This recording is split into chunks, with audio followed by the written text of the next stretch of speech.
Hi, I'm Doug DeHaven with DJD Labs, and today I have Jason with me, a Toyota technician. And before us, we have a Prius Synergy Drive, also known as the transmission. And Jason here knows most about it. He'll be able to explain some of the details, why we have it, and what we're going to be doing with it. Yeah, basically we had a Prius with a driveline noise upon regenerative braking. Whenever you'd slow down, it would start making like a bearing noise. So the vehicle was in a wreck. We're not sure how much of a collision it was because we didn't see it when it was wrecked, but we may have some damage from an impact. We're going to get in here and see what's going on. Yep, so we're tearing it apart. You guys get to watch it on video, and as far as we can tell, 9 people have done this. So enjoy as we go through and see what we find out. Don't do this at home. Even though this is home, this is dangerous. We are trained professionals. We have a lot of small covers here that are just access panels. This one here lets you access MG1, the connectors for that, which couples to the engine, and it starts the engine and also serves as charging from the engine. So when the engine spins, it can run power back through into this motor over here or back to the battery, or to the inverter. A couple other little panels. This just lets the parking pole shaft access to that. That's really important there. We have one here for coolant circuit. So this thing does put off some heat. It's working, so you can see you have the scroll going through for coolant. And on this side here is where the actual internal combustion engine connects. Pull this out. And I say from the best we can figure out is this guy acts a lot like a slipper clutch that basically couples the engine to the transaxle, so the engine's starting or the motors are changing direction. It does not induce any sort of spike load directly into the motor. Yeah, it definitely baffles it a little bit. Yeah, it's also a balancer too as well. Alright, you want to try to pull some bigger panels off? Yeah, let's take the park motor off next. Okay. Surprise. Alright, so let's pull the e-brake off. Alright, this... And the park brake. Or actually, no, just park in general. Parking mechanism, parking pawl.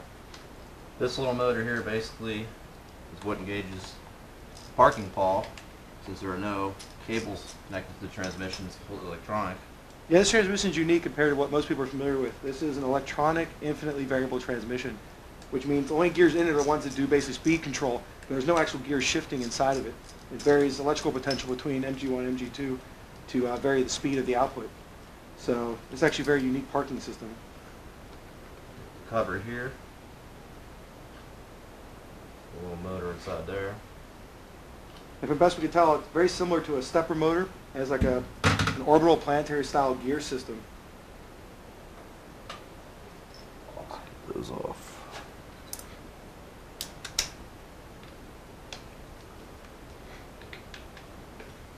That. The other internal part of the motor here fits inside this.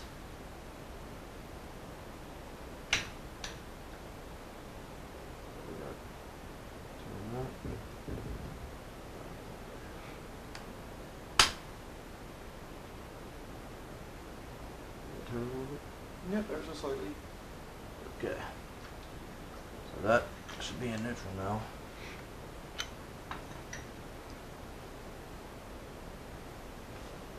Now we can start pulling some covers off?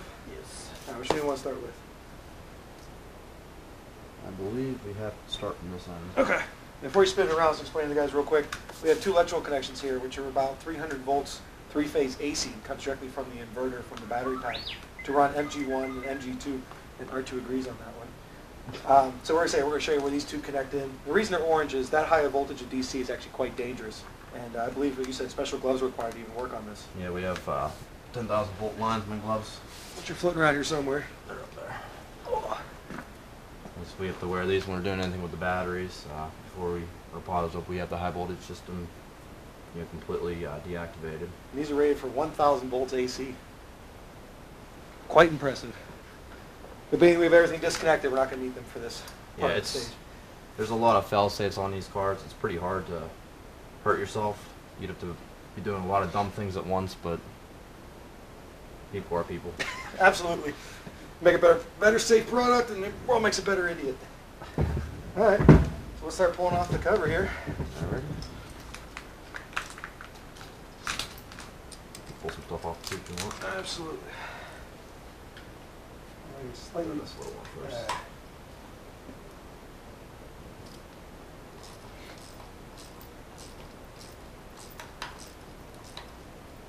Joys of Loctite.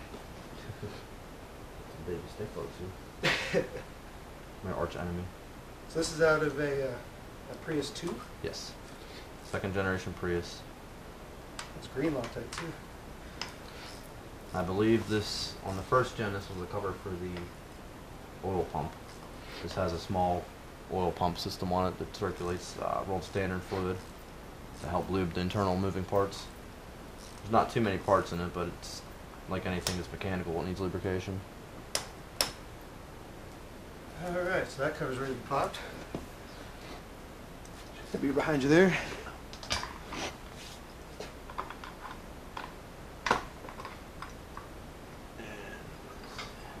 Yeah, here's the cover. O-ring. O-ring. And here's your oil pump right here. That's a pretty simple unit.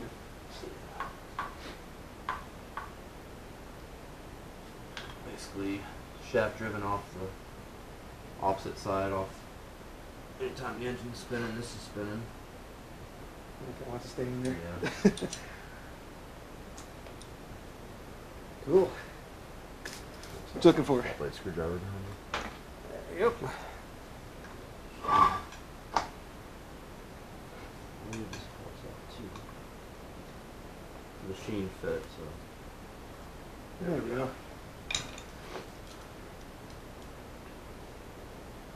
Pretty neat little simple design. Basically, as that spins, the chamber changes size. So it goes around and creates vacuum, sucks the oil and pushes it through. Push it through the system. Very cool. Just working around the larger bolts here. Yeah, there's a cover here we can take off too.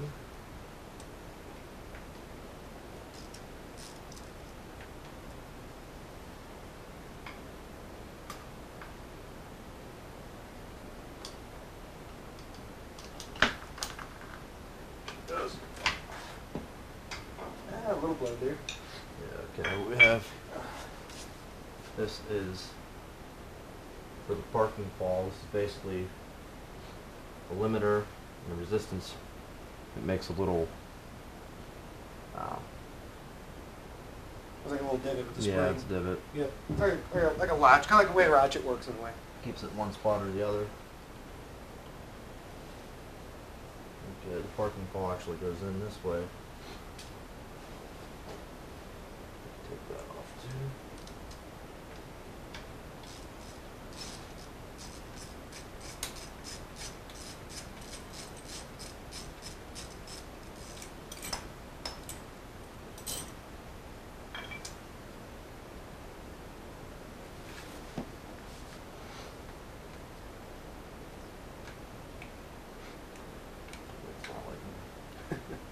Well, it's not too vital right now. We can get back to that later. So we work on the covers, the other items. Yeah. So Which piece you want to pull up next?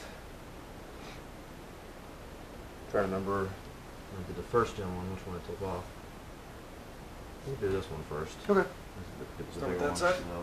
So, slide this one a little bit. Layer back on this? Yeah.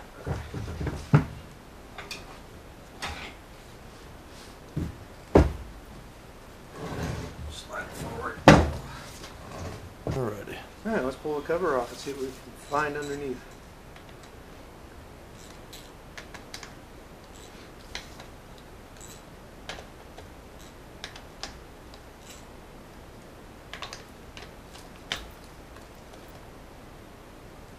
This was definitely connected to something internal.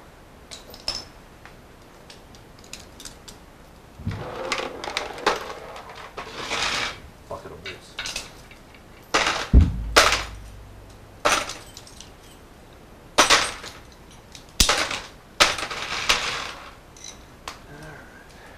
Take that out too. Got it. I think that is an electrical connector inside there.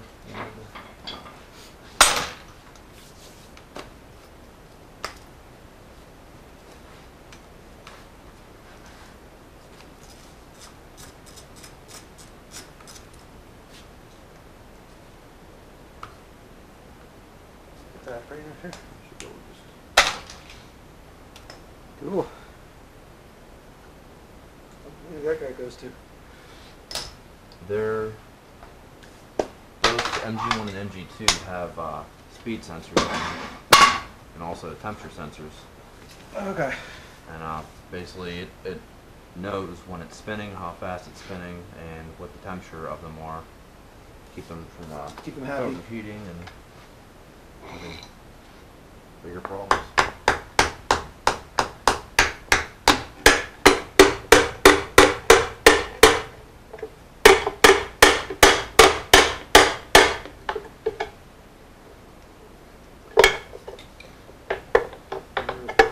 Whoever's on the side here seen a better day. Yeah, it's another connector. What's a connector? I had to switch that off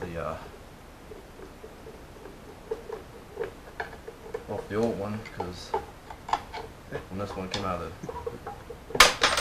the junkyard, it was all crunched. There we go. Alright, feels like there's a bearing in there. it's a press fit.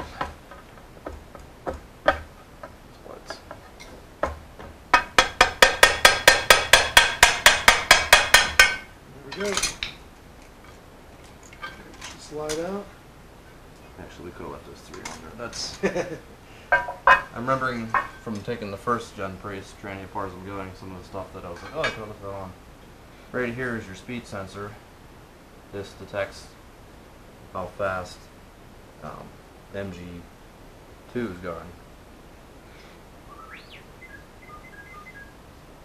This sits in here and Yeah, it's a unique system. It actually looks like oblong. It induces a current into these small coils, and there's like an oblong induction motor style plate. It's kind of oval shaped, and that rotates inside this field, which then can tell it where it is in space, which gives it its RPM meter. The best I can tell. This looks to be what, MG1? 2. 2, larger than 2. Yes.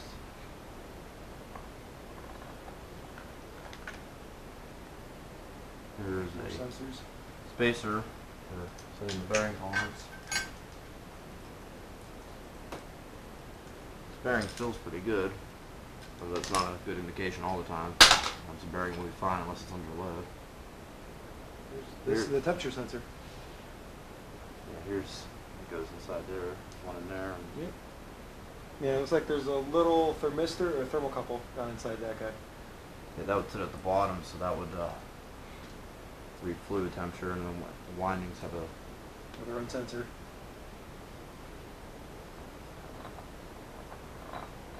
There's a gear rope chain going there. As an anticipation of this project, I built something that I'm hoping will be able to drive these motors, or at least test them to see what's going on. The tricky part is, from what I can tell, these motors, they're 3-phase motors, they're AC, and they run their variable frequency, but they can go as high as 400 hertz. So generating such a frequency at a residential address is not easy. So let me grab the rig I built.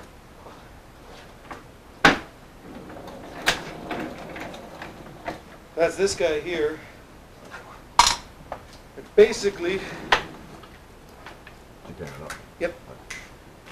There's a 2 horsepower, 3450 or 3450 RPM AC motor that drives a modified old GM Delco alternator that I have output the 3-phase straight, which goes down below, which I'll explain in a second.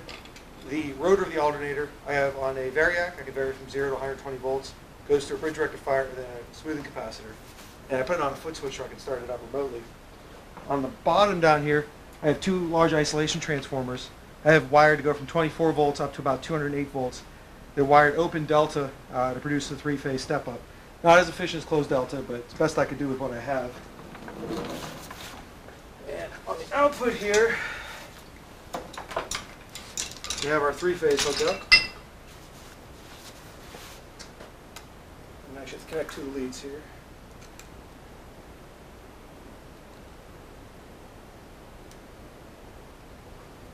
Alright, you got the foot switch? Yes. Alright, so feel free to step on the switch for me. And I'll slowly increase the winding voltage here. See if we can get anything on the output here. Feel it humming. Now, if I try it again. I'm going to voice over here. In hindsight, looking back at this, I realized my device did not work well with the Prius transmission for their motors are a synchronous AC motor, which means I need feedback from the motor to know where it's located, what RPM, and what poles to fire at what frequency. This is normally what the variable frequency drive does in the inverter. So my device would have worked if I would have been able to sync up the rotation of the device directly with my 400 hertz I was outputting. So obviously that was not able to happen, so that's why this device did not work in practice. Because we're running off a single circuit, but as we tear it further down apart, see if I can get the spin up for you guys.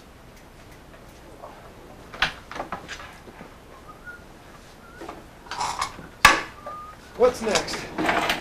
Alright, we'll pull our leads off here. Get them out of the way.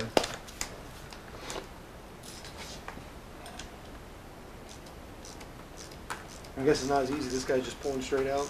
The other one I had pulling that out, I had 2 pry bars and Gotcha.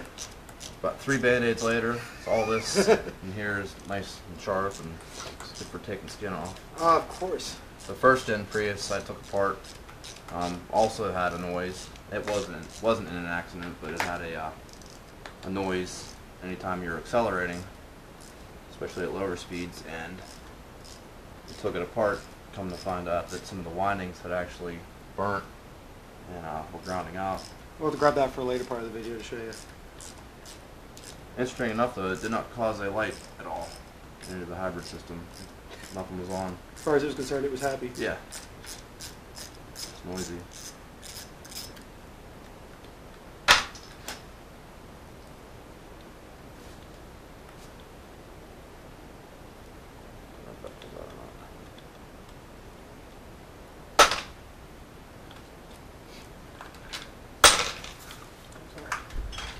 300-volt DC cable. Yes. Proper torque on those bolts. Cool. I guess we'll pull these bolts out next. Pull the winding. Might need the bigger bar for that, I'm guessing. Did you have your weeds today? Give it a try. It's not like I'm going to use it to power my house. Next week. Okay. I'm trying. Ah, yes. Let's see if we can pry with the case. Over on one side. Yeah.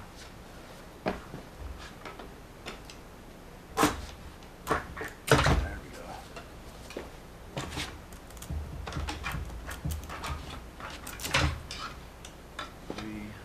Let's see here. Go like that.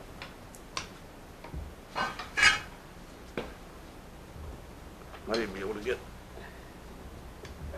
Both as one unit there. a dot full. Only traits we both do one side. Let's try to. There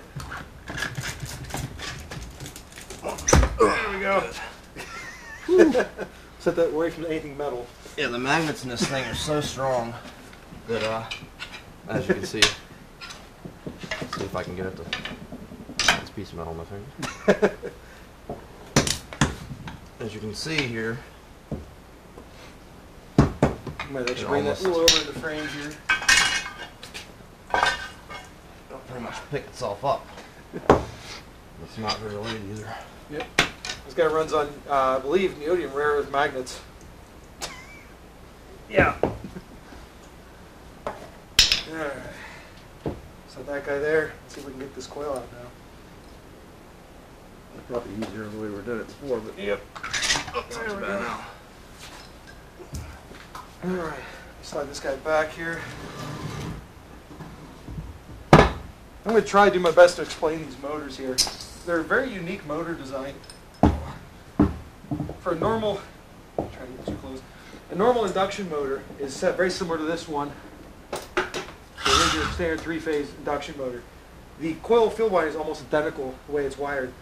They just have plates inside, so it actually induces a field or a reverse current or polarity in the plates that makes the motor operate.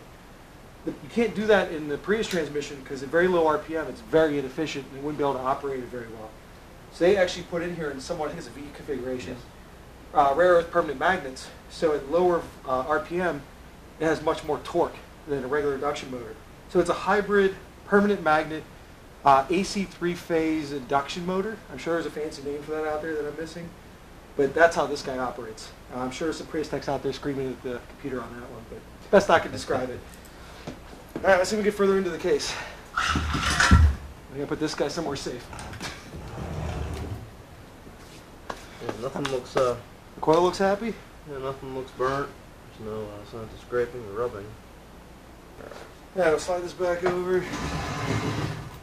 And see if we can get further down into it.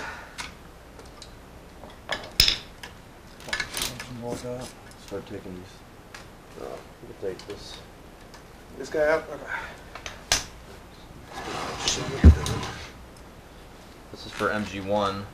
Controls the smaller of the windings. That's what drives which starts the gas engine and also allows the gas engine to provide power to either the battery or to help power MG2 to drive the wheels.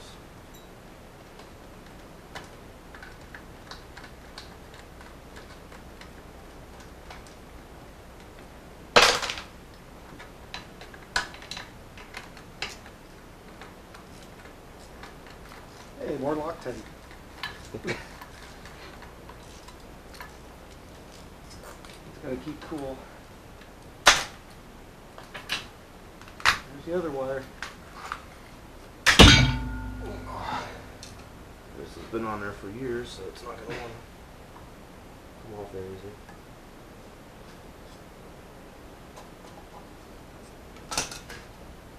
All right.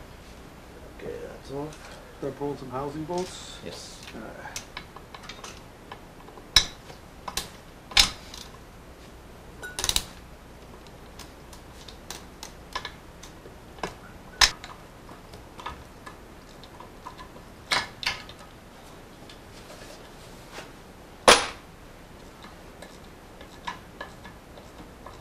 So we got all the bolts out around to the one half of the chassis here, so we're actually trying to separate the two halves now. It was quite the process. Probably about 30 bolts holding up together. Yeah. No. Something to do with the markings in here, or is that? I know with it's another kind of a machine fit with the final drive Gotcha. ring gear. We try to be delicate in getting this off. It's got a big old chip on. There we go. Gear It carnage. feels like there's something hanging there, so I watched it fall in. Oh no, you're good. I don't think that was. I will try to get that out later. Alright, here's the top half.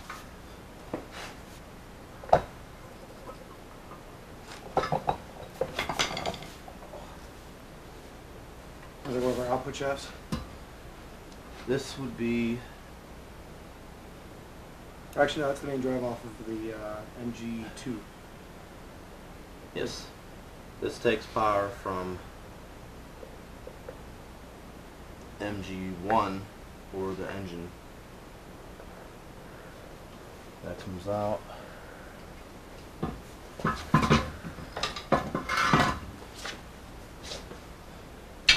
Remember our oil pump from earlier that came out of the back of the case? This is the shaft that drives the oil pump. So this shaft here comes down through and connects to the engine and to MG1.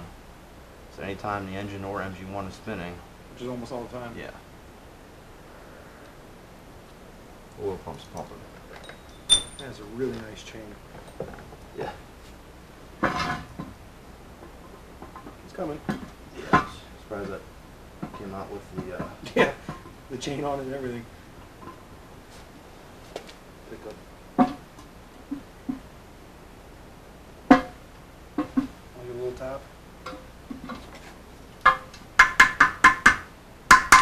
Perfect. Ow. No knuckles were crushed in the shoulder. Alright, it goes here. That one pops in nice and easy.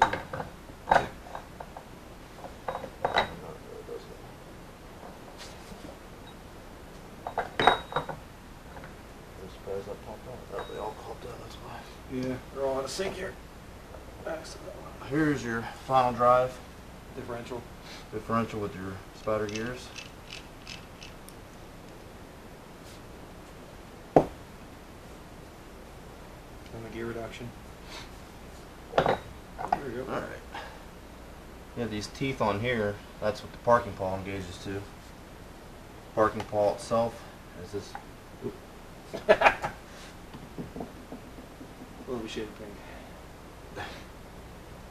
So you got some fluids floating around in there. That is a really nice chain.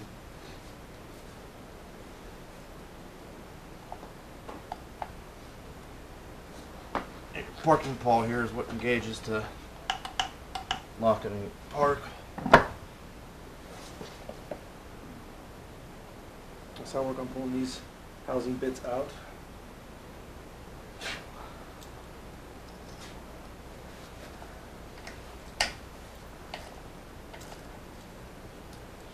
Yay, these have Loctite. Know which bearing it is? Oh, it doesn't sound happy. No, it doesn't.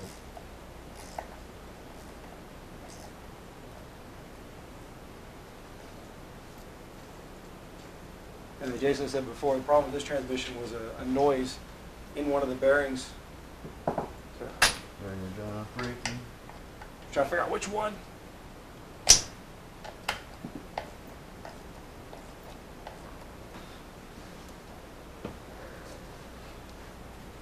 Right up here we have your compound planetary gear set. Some thrust washers, Thrust bearing. thrust bearing.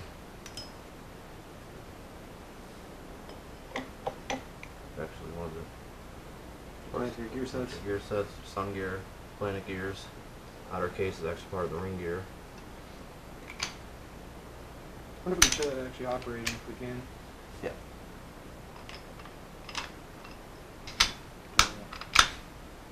So what we have here is you have your sun gear, ring gears, or follow gears, depending upon when you were born. Tend to hear older guys call them follower gears, but then your ring gear, depending upon which one you hold, which one you spin, and which one you drive, you get different rates of gear reduction or multiplication. So if we hold the outer one, spin this, the inside one spins faster. Spin the inside one, hold the outside one. The middle one spins a little slower or really slow. Just infinite possibilities. Yep. And the computer controls which items controlling what at what direction for different speeds. When we get down inside this case, there's another half of a gear that connects to. This actually, the shaft is what connects to the motor, the gas engine. Okay, and this guy. Next to the flywheel. This guy from earlier.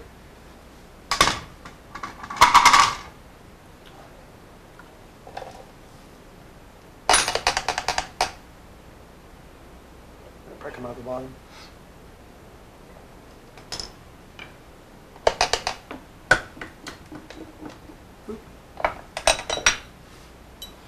Parking pawl.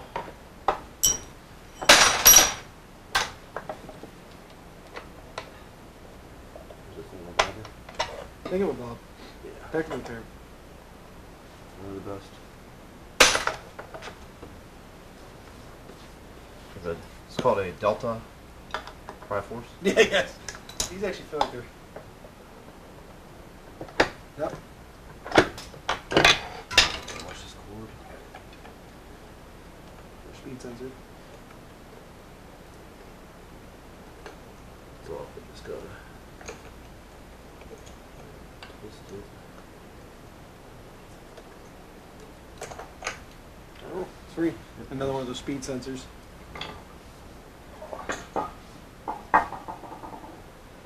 Okay, with the bigger bolts. We actually might be able to get this Yeah, one to turn. We might get some voltage off of that too.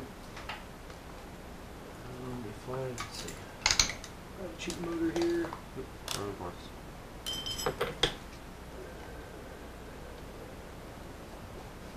Go ahead and give her a spin. Yep, sure enough. Let's see, go in and out of phase. Yep. Alright, so we took some time and we hooked up both sets of motors, or MG1 and MG2, directly connected, phase to phase. just to see what happens, because they both will act like a generator or a motor. So as we spin this one, you actually see the other one moving. They actually sync up with each other. And if we can, same for this one as well.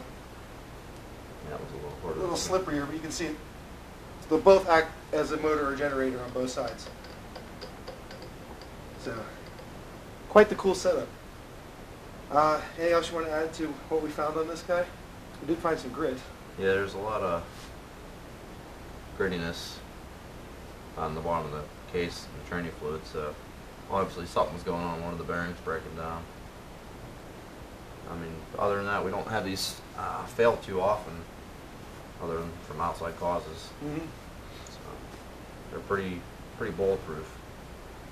Pull the wires off. I guess we'll try to get this field out and the armature out.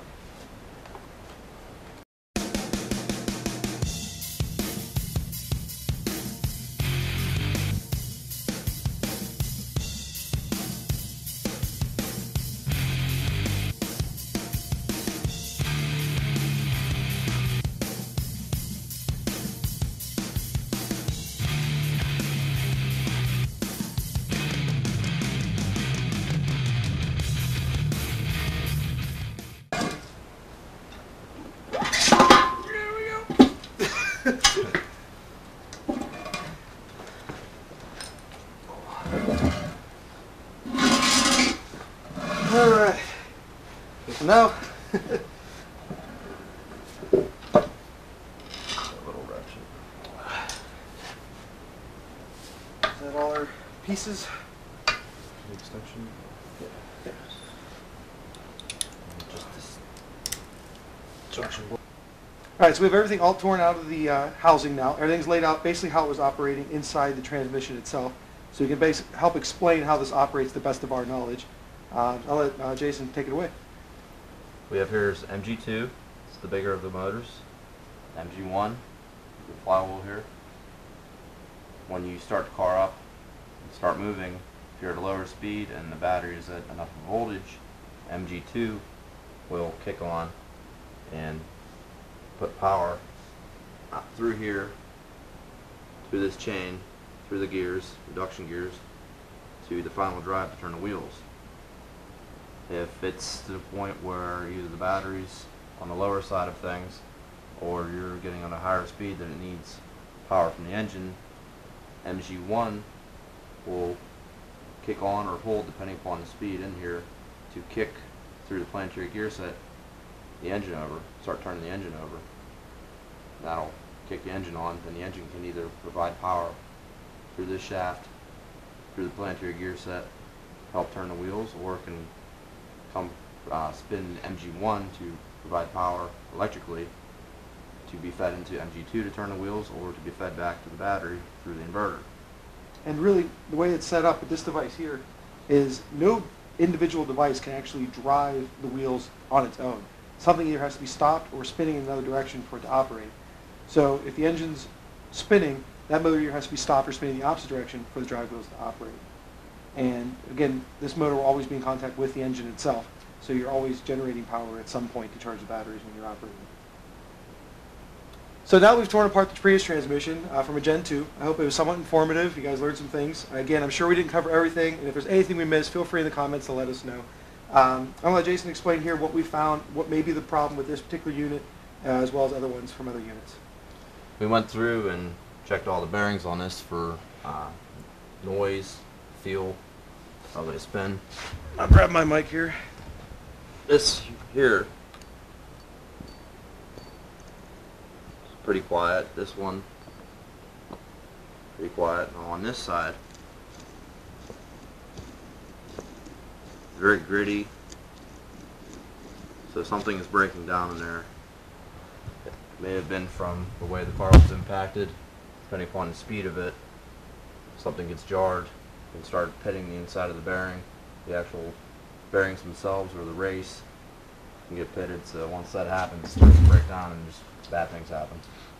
And you taking it apart another Prius transmission, Yes. so I guess you have that here with you. I had a first gen I took apart a couple years ago. It also had a noise. When I took that one apart, I found that some of the windings had actually overheated and had shorted out. See, they're burnt here and on this side. They burned up. So this whole set of winding here is no good anymore, fortunately. But And one word of caution, when you guys are working on these things, these magnets are very powerful. I had to cut a part of the video out because both of these two rotors got stuck together. We had quite a fun job getting them apart. So be very careful with it. You definitely can get injured by these guys if you're not careful. I'm Doug Hay with DJD Labs. Jason Dahl. And thanks for watching. See you guys soon.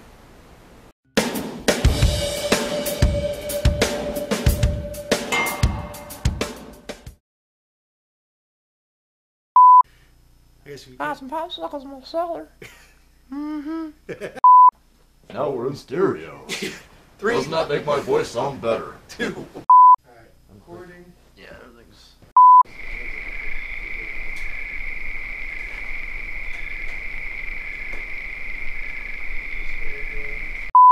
It'll be fine. I'm waiting to hear the dog in the background.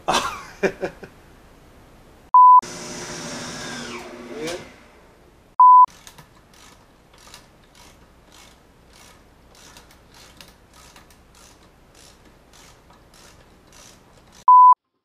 It's coming. Yeah, surprised that came out with the,